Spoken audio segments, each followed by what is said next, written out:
Hey, welcome to your podcast Paper Planes and Air Balloons. We're glad that you're with us for our second episode. This time we're talking about these three topics: imposter syndrome, am I even good enough? How to invest in relationships to other human beings to make sure both feel good with. About altruism and if it can go hand in hand with self interest, and in this context, take a look at what our role is in achieving the UN Sustainable Development Goals. But before we start, we have a question for you. So feel free to stop the video for as long as you need and let your mind wander on this question. What from the last time are you especially proud of yourself, and what made you really happy? So, for today, for the topic of me, I would like to talk about syndrome and the question, am I even good enough? Which, at some point, we all may ask ourselves. Firstly, let's talk about what imposter syndrome is. So, imposter syndrome basically makes you afraid of feeling like a fraud. Um, So basically, you're afraid of revealing to others that maybe you're not capable of doing a task, or you're afraid that you presented yourself in such a way that is actually not reflecting who you truly are. So maybe you might think, oh, I'm actually not competent enough I'm not skilled enough to do this job, or I'm not the right person to be doing this presentation because I'm not confident enough, and etc. Um, Personally, I think it has made me doubt my own personality, especially throughout my whole life. And uh, it affected my career choices growing up more. Like that's the most important way it affected me, I think, because I was always too afraid of working on my personal interests because I believed that I wasn't smart enough or good enough to pursue my dreams. And although I have too many interests, for some reason on the inside, I still get excited by the idea of creating or designing something, even though I'm not really good at it right now. Um, I thought my main passion was art when I was a child, but as I grew up, I didn't want to be known as an artist because I wanted my parents to view me as a smart child who they could be proud of and talk to me about within their own social circle. And besides, I was starting to get insecure that I wasn't good enough at art to make anything out of it anyway, so I decided I would just abandon it. But it's just not true. Like, I now know better. I know that my beliefs were based on a fixed mindset that talent and great work comes naturally to people, while natural talent is a and I understand that natural talent is a contributing factor to your passion and success, but it's not the majority component because it's more about the time, the hard work, and dedication that you put into your craft and your interests. Um, and I only properly came to realize this when I started my fitness journey at the start of the first COVID lockdown back in 2020. So I'm not really a sporty type. And when I first started getting into a proper exercise routine, I completely sucked at everything. However, it's been about a year now, and I have come such a long way. And now I am proud to say that I am absolutely in love with exercising, and I have improved a lot since last year.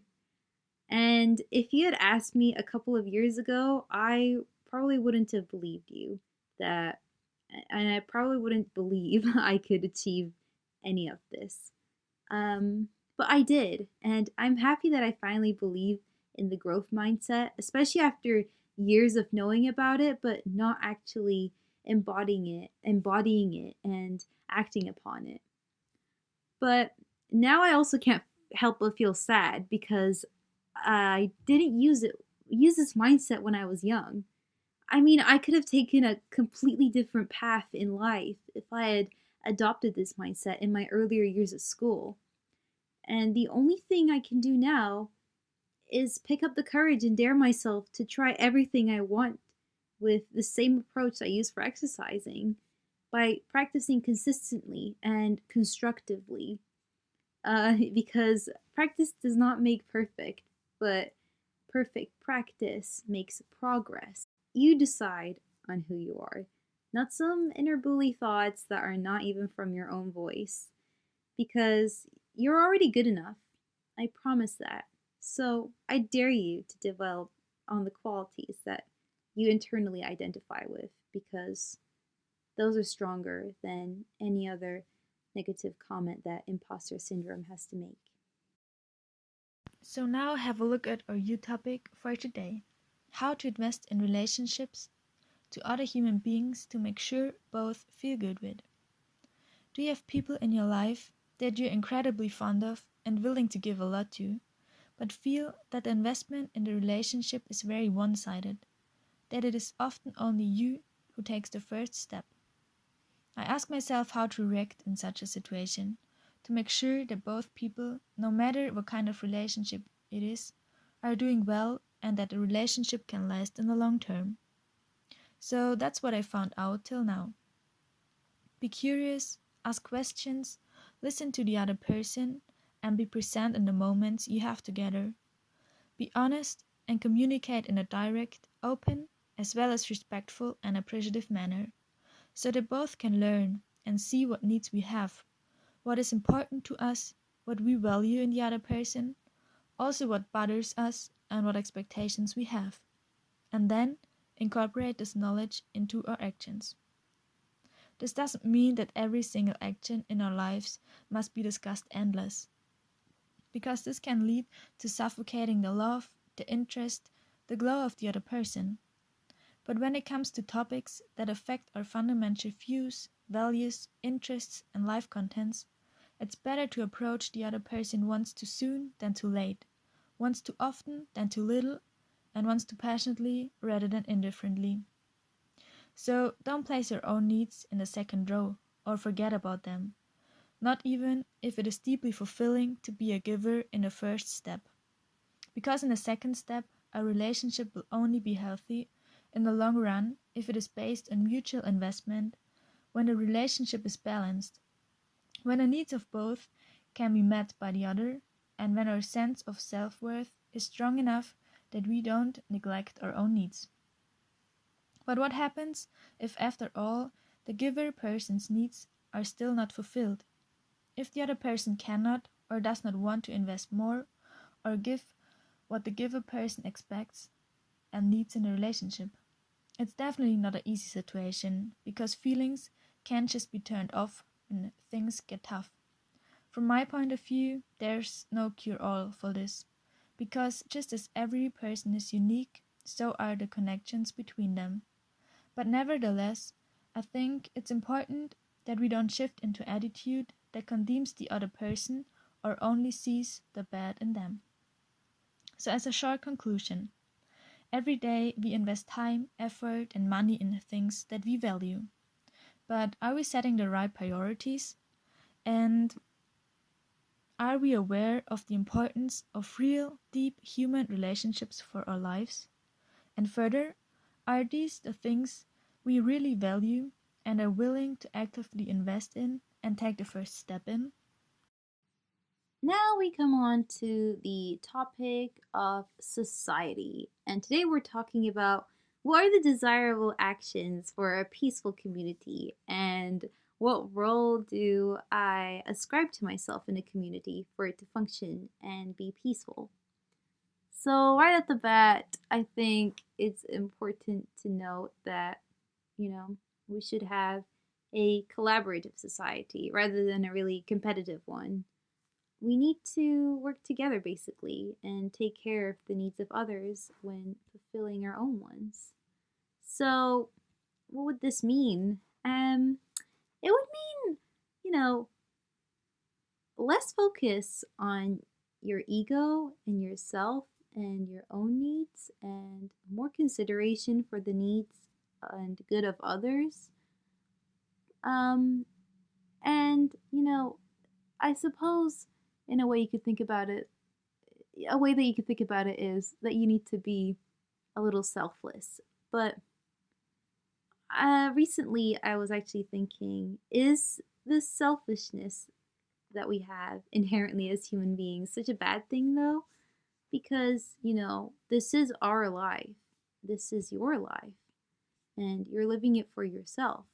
So you do everything for your own good in the end.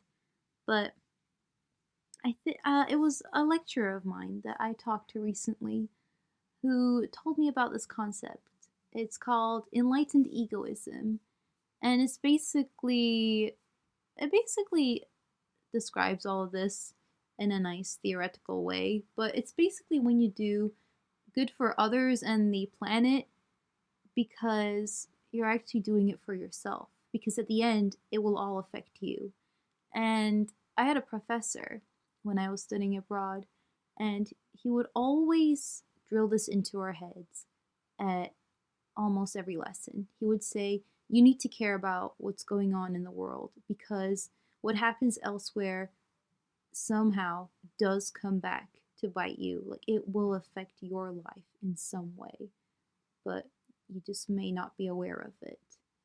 So it's important to care about others and the problems that are going on around in this planet. And you need to be active about it because one day it's going to affect you.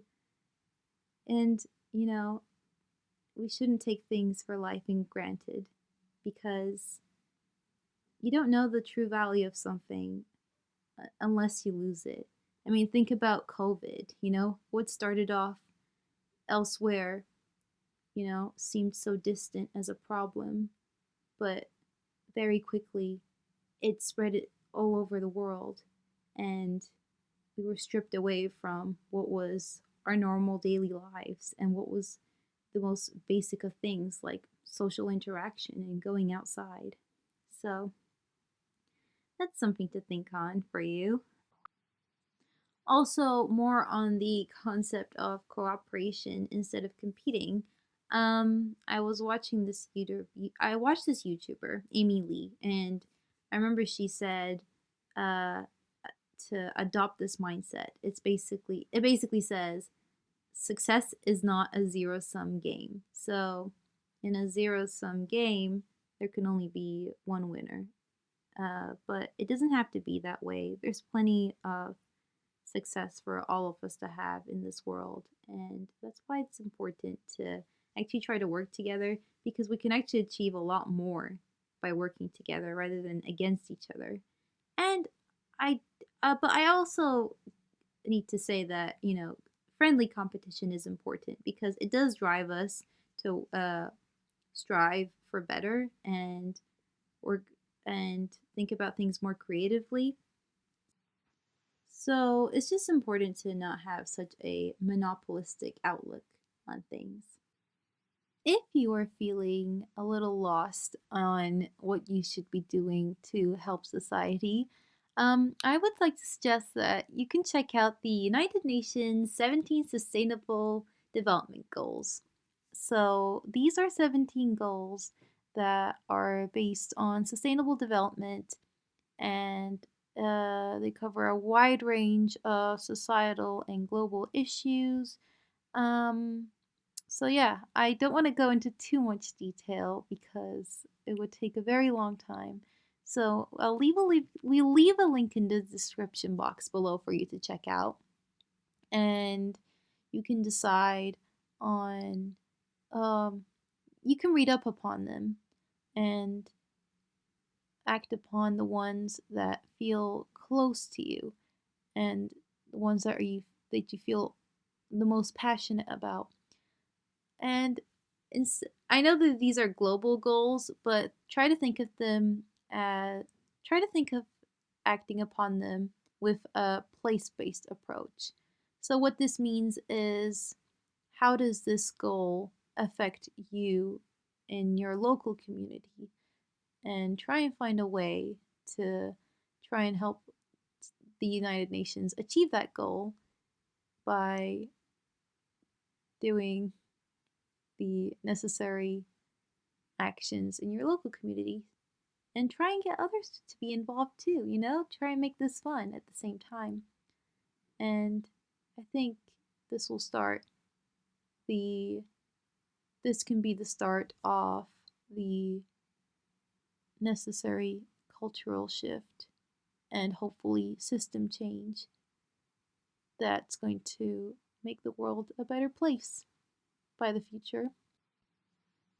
And if you have any form of self doubting thoughts like, oh, but I wouldn't be enough to make an impact on others or influence social change, um, challenge that because everyone has a role to play in society. Whether whether you don't think whether you think it or not, everyone has an influence on everybody. Even you just giving a stranger a smile does brighten up their day, and they possibly think about it for the entire day because they thought it was such a sweet gesture. And we're all part of this world. We've reached the end now, but before we finish this episode, there's another question for you. What have you always wanted to do, but have not yet dared, had no motivation or time? So, thanks for being part of this episode. We hope you've enjoyed it and got some new input. Feel free to leave a comment and let us know what you're thinking about today's topics, about experiences you have had with it, or whatever is going on in your mind right now. Have a good time and see you soon then.